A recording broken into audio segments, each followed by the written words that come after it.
I'm not gonna lie, sometimes it feels like I'm losing my mind because I'll work on something in terms of a camo challenge or whatever it may be within Vanguard and it just doesn't track. Now, you may be like me, and no, you're not crazy, because there is a ton of stuff that is bugged, broken, whatever the case, and today we're gonna run down a list here of that so that you're in the know, you're in the loop of what works and what unfortunately doesn't, so that hopefully it can save a little bit of your sanity and you don't waste some time on certain things. But anyways, as we go along, let me know your thoughts down below. Is there anything in this list that you may not have known about that saves you some work on a specific weapon or something like that? Is there anything that we missed that you think deserves to be on this list?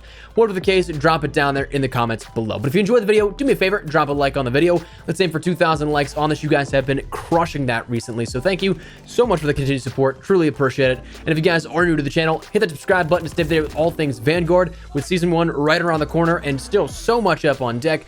We got you covered with any of that. So if you're part of that nearly 70% of viewers that are not subscribed, I'd love to have you in the community if you guys would like to stay updated with all of that. And finally, my friends over at Gamer Advantage still got their Black Friday through Cyber Monday deal going on. It's an incredible sale, so if you guys want to learn more, that link's in the description below. But anyways, let's jump into some of these bugs and things you should definitely be aware of. So for what it's worth, this video's purpose isn't to mindlessly complain or anything like that, but rather to allow you to know all cards on the table, as much transparency as we're aware of, kind of a sort of PSA of what's the ongoing issues in Vanguard, so that if you come across them, you can reference what you may have learned today and be like, okay, I'm not crazy, that's actually bugged. Because totally honest, I've done that so many times already in just the last 2 or 3 weeks here, where I'm like, well, kind of wish I knew that beforehand. Most of that sort of frustrating examples whenever I was on that initial camo grind right after the launch of the game, and basically every single weapon that I maxed out in hopes of getting gold had some sort of bug with one of the challenges, if not more. That was about like 3 to 4 weapons that I ranked up from level 1 to 60, 65, 70 in hopes of getting them gold, and then finding out only at the very end that I actually couldn't get them gold. So if this can help you avoid those sort of moments of lost time or lost sanity, then it's all worth it. But anyways, let's begin. Firstly, a lot of these I actually ended up having already in the process for making another video like this, but Reddit user Disastrous Aspect 6303 ended up having my massive list full of things out there, plus a ton more on top of that I can almost confidently say this is probably the majority of the issues on hand that are outstanding in Vanguard as of when this video goes live. So huge kudos to him for the expansive addition to this and what's already up on deck. And if you'd like to check out that thread, likely updated much more frequently and easier to follow than a whole YouTube video detailing everything, additionally at another future date, the link is in the description below. But without really going in sort of any terms of order of importance, we're going to talk about some things in different categories. Firstly, some things outside of the actual gameplay experience, the user interface, and other things like that. Firstly, you may have noticed that if you use Daniel the Operator, his second skin will actually kick you out after the game from anywhere from 10 seconds to a few minutes into a game. It's basically guaranteed at that point. I don't think that that's been fixed just yet, so if you've noticed some crashing issues, check your operator that you're using. The battle pass will also sometimes display as level 0, as if you made all this progress, but then the next day it just didn't actually happen. And in fact, going a step further, not only did you not make any progress, you actually don't own the battle pass. That's a bug that happens to me all the time, actually, when I switch from, say, PC to PlayStation 5 to get different B-roll footage and record gameplay while I'm editing, so I don't have to tab out of my editing programs and so on. But regardless, that's something that's bugged, and you may have noticed as well. If you're in a party and in a lobby, sometimes it will just disband. The lobbies will break. You'll have to then either restart your game or go all the way back to the main menu, regroup, and have your party join back up. That happens with me and my squad all the time, and it's incredibly annoying. Sometimes if you start up multiplayer and try and navigate the menus a little too fast, it will then say that everything in multiplayer and the weapons tab and all that kind of stuff is actually locked and you cannot use it. Just give it a few seconds or restart your application. That should usually fix it, but it's a slight and minor bug here with that. Selecting the match combat pacing doesn't always put you into that selected pacing. Sometimes if you select something like assault or blitz, it will then put you into tactical, so that's something that's bugged still and has been ongoing for quite a bit of time. Double XP tokens don't actually give you a double XP boost. This is something that right now, I thought that I heard that regular XP weekends like what's going on right now are still actually working properly. Could be wrong on that one, but the double XP tokens themselves, especially the ones from Warzone, jumping then over to Vanguard, those don't give you the full double XP boost. The post-game level up animation never ends for those who initially reach Prestige 3. Those first couple of levels afterwards, it will then just keep going and going and going unless you exit out of it, so you could get that annoying audio of the rank up sound constantly if you back out of a game.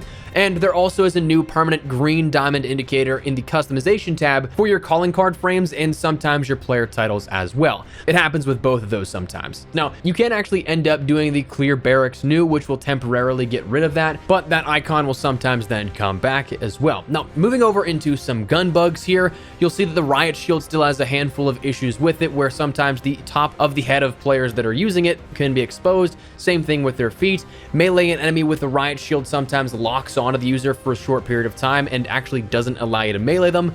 Wearing the riot shield on your back provides also some protection from the hitbox of shotgun pellets on your front. That's something that has been still continuing on from a couple of weeks now, when this was a big problem with DOS House recently. Semi-automatic weapons sometimes cannot be fired while sprinting with auto tac sprint enabled. Going into the shoot mechanic will sometimes then lower the gun without firing a shot. That's something that whenever I was ranking up my shotguns, I experienced that quite a bit. Gung Ho does remove this animation, but not all guns have Gung Ho, so that's where it could be problematic.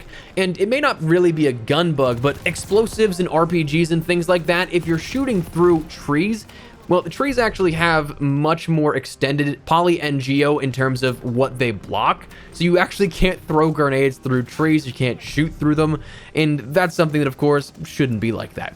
Now, in terms of camos and unlocks, this is one that's probably affected me the most, is that there are a handful of weapons that truly have quite a few bugs relating to either what's described and what you have to do for the weapon, in tracking, sometimes they just don't have the attachments that are required, whatever the case may be. But firstly, let's start out with a sort of good bug. Unlocking the gold operator skin sometimes will automatically unlock that sort of platinum, or the hero gear if you want to call it that overall skin with it. I don't think it happens for every time you do this, but I noticed this especially last night when I recently did it, is that I actually do have the hero gear for the Hellhounds of Daniel, Wade, and Halima. So if you get 3 operators gold in the same sort of company, you may end up having that as a little bonus reward.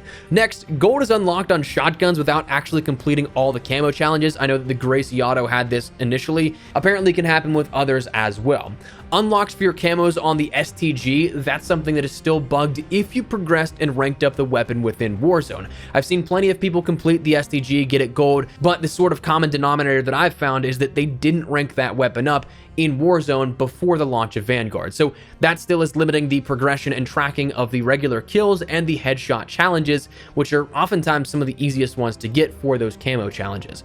The Panzerfaust, the destroying 3 streaks in a game, still is not tracking properly, and even if it was, it'd be really hard to do because, well, aerial streaks are 2 hits and they often aren't even on target. Sometimes it feels like that rocket doesn't even make it to the aerial streak. But anyways, it's not counting ground streaks, so it makes it incredibly hard to do. Again, given that it's almost impossible right now to get those recon and counter recon destroys with an RPG. Now, the MP40 survivalist camo is not tracking properly. This one I had firsthand experience with as of yesterday, and it kind of blew my mind a little bit because I was like, wait, I know that I only needed 8 more long shots compared to what I did beforehand, and then after a game where I got a decent chunk of progress done, for the next 2, 3, 4 games afterwards, it didn't track any of those, and then finally the final 2 that I needed tracked randomly in one game that I picked it up again. So this one seems to be intermittent, kind of having a mind of its own and tracking when it wants to, but that's another camo challenge that may be bugged and you may have noticed as well. The Bren camo challenges require attachments that actually are not available for the gun. The Type 11 45 round magazine does not actually exist. You can equip it and it says it in the menu, but you'll still have only 30 rounds in game. The Type 11 camo challenge requires a weighted stock, which isn't available for the gun. The Type 11 also has a permanent new icon in its stock attachments. The double barrel shotgun camo challenge of Death Artist requires you to equip a 12 gauge magazine, which isn't available for the gun. Attachment levels 69 and 70 of the Gracie Auto shotgun are locked, even if you go all the way up to 70 for the weapon level. The 3-line reptilian camo challenge requires 100 bloodthirsty kills, so 5 kills without dying, with snipers also in the category, only normally requiring 30 bloodthirsty. So I'm assuming that one's going to be changed out in the near future. That same weapon also has a camo challenge that requires the vital proficiency, which again is not available for the weapon. And outside of that, there's a handful of different instances where it will mention, say, things like proficiencies, where they don't actually mean the proficiency in the gun challenge, like defender proficiency on one that I just recently did. That's actually a weapon kit, so make sure you check those as well. It may just be a typo in some instances. In terms of map bugs, we see that Subpens, Desert Siege, Dome, and Oasis all have texture glitches that allow for players to clip into a wall or sort of glitch out of the map. And then in terms of miscellaneous bugs, calling in too many kill streaks all at once crashes the server and kicks all players out of the game. Split screen causes massive frame drop issues and shows character models T-posing. Apparently on Xbox Series X, Champion Hill crashes the console while in the loading screens. Sound will randomly fade and cut out for a few seconds in-game. That happens to me all the time. In some locations of various maps, deployable covers cannot be mounted on. Dead drop will allow players to call in multiple streaks with one additional kill each life. S-mines sometimes rattle on the ground after being placed. Care packages can never settle and can't be opened if they're landing on destroyed objects. Mortar barrages cannot be thrown while moving and will automatically switch to your weapon after being thrown. And on-demand textual streaming will crash some consoles and can only be reset by disconnecting them from the main. So that is a ton of bugs that are out there right now. The game is still, for the most part, I think, rather enjoyable overall, but there absolutely needs to be some changes and some fixes made to the game because there's quite a few, as you've just seen here. And I'm sure, again, that we probably haven't hit every single thing that's bugged. But that said, that's where we're at with this. I want to keep you guys in the loop. So again, that if you encounter any of this stuff, you're not crazy. It actually is busted. Just know that going into it. So that said, before we wrap everything up, I want to let you guys know about my friends over at Gamer Advantage. Once again, they are putting on a killer Black Friday to Cyber Monday sale right now where everything on the site is 15% off. Plus, if you use code Espresso, it gets you another 10% off, so 25% off total. This is one of the best, if not the best deal of the entire year for them, so if you guys want to check that out, if you want to invest in your eye and vision health and get the best blue light glasses on the market, lightweight, comfortable, durable frames, all of which can be prescription ready so that they can be custom tailored to you and your insurance can help cover the cost of that. Definitely check them out. I've used Gamer Advantage glasses for almost the entire year now, and not once have I had any second guesses here with them. Truly believe in it, so if you guys are interested at all, link in the description below. And again, maybe consider using code Espresso to get yourself an even better discount and deal. But anyways, that's where we're going to wrap it up. I'd love to get your thoughts and feedback down there in the comment section down below. Did I miss anything in particular that you guys think should be on this list? Any of these you weren't aware of? Whatever the case may be, drop your thoughts. But hopefully you enjoyed the video. If you did, make sure you drop a like down below. And of course, if you are new to the channel, hit that subscribe button so you don't miss a single thing regarding all things Vanguard. We got Season 1 coming up very soon here, so we'll keep you up to date with everything as that starts to roll out. But if you guys are interested in any of that, make sure you hit the subscribe button. If you also want to follow me over on Twitter and Instagram, those are the best places to chat with me outside of YouTube. So if you'd like to strike up a conversation, ask me a question, whatever the case, links in the description below. That said, thanks so much for watching. My name is Espresso. I'll see you guys later. Take care and peace.